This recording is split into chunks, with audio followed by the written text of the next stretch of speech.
fighter's ears. "What's it to you?" Harsh consonants and clipped, rough-edged vowels. The voice could be my own years ago. We come from the same gutter. I don't know her, don't really want to know her either. What kind of woman walks around these streets without even a shred of self-awareness? My only goal is to extricate her from the 2 pairs of hands she'd been too oblivious to avoid, and then I'll be on my way. "Yeah," his friend echoes, wagging bushy eyebrows that overcompensate for a bald scalp. "Back off, slick." I have a passing urge to laugh. These fools have no idea who they're dealing with. In sweats and $2,000 special-order Dior Air Jordans, I look like just another rich prick slumming it downtown. Oh, I am rich beyond their wildest dreams. But my expertise on Wall Street is matched by an ability to break jerk-offs like these in two. "Not gonna happen. Let the girl go." "Or what?" A harsh snicker rumbles from my chest. "You think I'm handing out fucking options? Let her go and you just might walk out of here with your kneecaps intact." Eyebrows looks from me to cauliflower ears, who makes the mistake of shaking his head, a stubbornly defiant expression on his face. His thoughts are unspoken but obvious. There's 2 of us and 1 of him, and the girl is too good of a prize to give up. We can take him. "Don't think so," Eyebrows says, answering for them both. There is a pinging noise, and a flash of steel catches my eye. His arm lifts, a knife aimed my way. I react instantaneously, instinctively. The bottle flies from my right hand straight toward his bald skull, opening up a jagged gash in the shiny skin. I keep moving, closing the distance between us and jabbing an elbow into his ribs, the curved bone splintering on impact. He tries a defensive jab, but I anticipate the movement and dodge, catching his wrist and twisting it hard.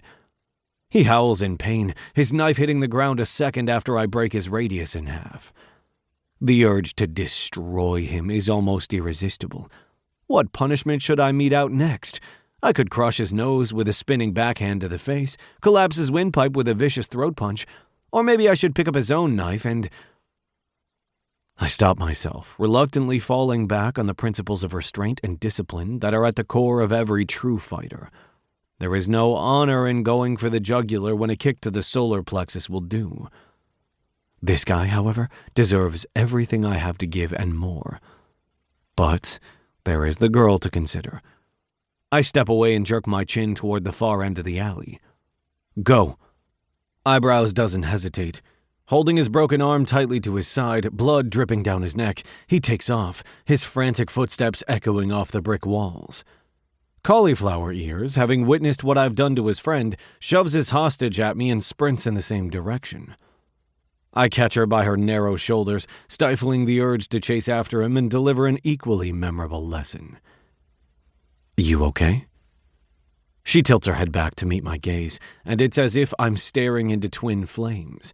I've never seen a pair of eyes burn so brightly, absolutely searing in their intensity, like they're fed by a fire burning deep within her soul. And for a moment, a sliver of a second, I feel something I can't quite describe. The loosing of a lock, the falling of a weight, the exhale of a breath, just something. Whatever it is, whatever it was, is snuffed out when the owner of those eyes rears back and slaps at my wrists. "Get your hands off me!"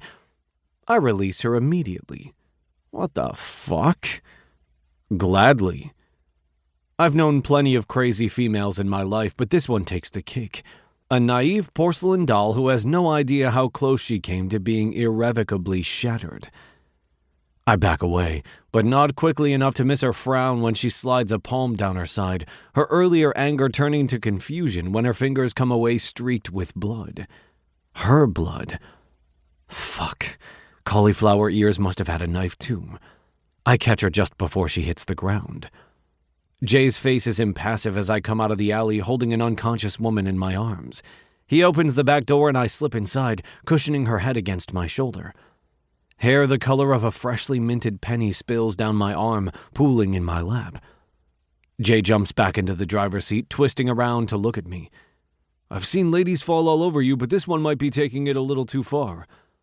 I grimace at his attempt at humor. Can I get more light back here?